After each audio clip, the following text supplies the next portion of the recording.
السلام علیکم دوستو، آج کی ویڈیو کا ٹاپک مذہبی فرقہ واریت، اسباب، نقصانات اور اس کی اصلاحی تجاویز ہے۔ آج کے اس ٹاپک کے دوران کچھ انکشافات بھی ہوں گے، اس لیے اس ویڈیو کو آخر تک لازمی دیکھیں اور میرے اس چینل ہیومینٹیرین کو سبسکرائب لازمی کریں تاکہ آنے والی ویڈیوز آپ تک بر وقت پہنچ سکیں۔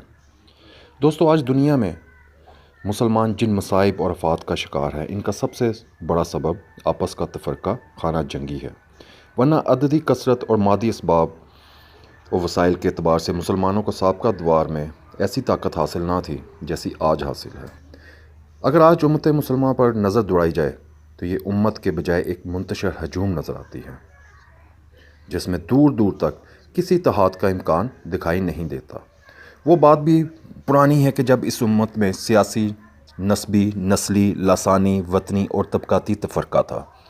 آج اس امت میں جو تفرقہ سب سے زیادہ اور سب سے خطرناک ہے وہ دین اسلام کے نام پر ہے، جس میں ایک فرقہ اپنے مخالف فرقے پر سب و شتم، دشمنی، یہاں تک کہ قتل و غارت گری سے بھی گریز نہیں کرتا۔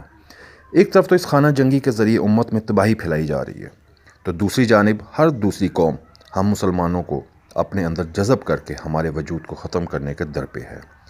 غیر اخلاقی ثقافت اور معاشرت کی طرف ہر طرف سے یلغار ہے۔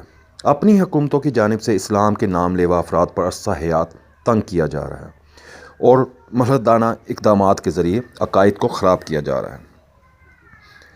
مغربی تعلیم و تہذیب کے ذریعے مادہ پرستی کا دور دورہ ہے۔ سالانہ عیسائی، قادیانی اور ہندو مشینریز کے ذریعے سینکڑوں مرتد ہو رہے ہیں۔ دور جدید کے فتنہ پرور لبرل، لیفٹسٹ اور سیکولر ذہن کے حامل افراد عوام میں بڑے پیمانے پر دین کے بارے میں شکوک و شبہات پیدا کر رہے ہیں۔ ان کے علاوہ مارے آستین گروہ جیسے منکر حدیث وغیرہ اسلام کی جڑیں کھودنے میں مصروف ہیں۔ میڈیا، این جی اوز، جدید تعلیمی نظام، بیوروکریٹس دراصل سرمایہ دارانہ اقتدار و ادارتی صف بندی کے قیام و استحکام کے لیے شب و روز محنت کر رہے ہیں۔ ان مصیبتوں سے بچی کچی عوام میں سے بھی ایک بڑی تعداد بے حیائی اور فحاشی کے طوفان میں بہہ جاتی ہے۔ ان دین بازار طبقات کی کوششوں کے ذریعے ایک روایتی اسلامی معاشرے کی بجائے ایک عالمی دجالی اور سرمایہ دارانہ معاشرہ وجود میں لایا جا رہا ہے۔